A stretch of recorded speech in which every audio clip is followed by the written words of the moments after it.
আসসালামু আলাইকুম। আশা করি সবাই ভালো আছেন, সুস্থ আছেন। আজকের ভিডিওতে এইচপি ProBook 440G1 ল্যাপটপের বুট মেনু থেকে উইন্ডোজ ইনস্টলেশন দেখাবো, সাথে থাকবেন। একটা বুটেবল পেন ড্রাইভ নিব এরকম এবং ইনসার্ট করব। তারপর পাওয়ার বাটন প্রেস করব এবং F9 প্রেস করতে থাকবো যতক্ষণ না বুট মেনু অপশানে আসবে।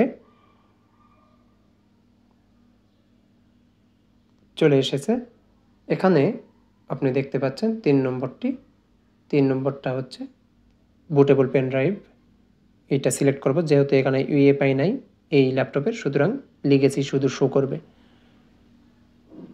নেক্সট দিব, install now. I don't have product কি, উইন্ডোজ সিলেক্ট করবেন, নেক্সট দিবেন, চেক মার্ক দিবেন, নেক্সট করবেন এবং ইনস্টল। এখানে দেখতে পাচ্ছেন অনেকগুলো পার্টিশন।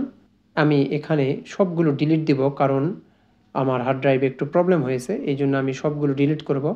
তবে আপনারা অবশ্যই যদি ডিলিট করতে চান সবগুলো, তার আগে অবশ্যই ডাটা ব্যাকআপ নেবেন, তা না হলে ডাটা ব্যাকআপ না নিয়ে যদি ডিলিট করেন সবগুলো ডাটা হারিয়ে ফেলবেন। এই জন্য অবশ্যই ডাটা ব্যাকআপ নেবেন, এইটা না করে আপনারা অবশ্যই ডিলিট করবেন না। তারপর আপনারা যদি চান যে ফুল ফরম্যাট দিবেন, ফুল ফরম্যাট দিতে পারেন। তো আমার এটা বিশেষ প্রয়োজনে আমি ফুল ফরম্যাট দেওয়ার দরকার হয়েছে, এই জন্য আমি ফরম্যাট দিচ্ছি। তো তারপর আমি এখানে পার্টিশন করব, পার্টিশন করে আমি উইন্ডোজ দেব। আমি শুধু সি ড্রাইভটা এখানে ক্রিয়েট করব, বাকিটা ম্যানেজ থেকে আমি পরবর্তীতে পার্টিশন করে নিব। তো আমি শুধু সি ড্রাইভটা ফরম্যাট দিব এবং উইন্ডোজ ইনস্টল করব।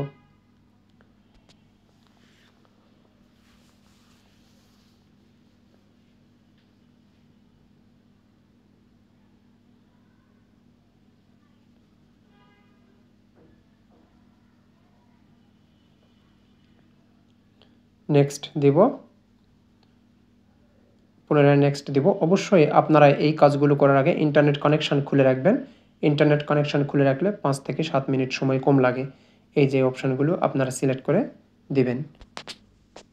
তারপর ইউজার নেম একটা দিব, তারপর নেক্সট দিব। আশা করি ভিডিওটি আপনাদের উপকারে আসবে। ভালো লাগলে অবশ্যই লাইক, কমেন্ট, শেয়ার করবেন আর সাবস্ক্রাইব করে সাথেই থাকবেন।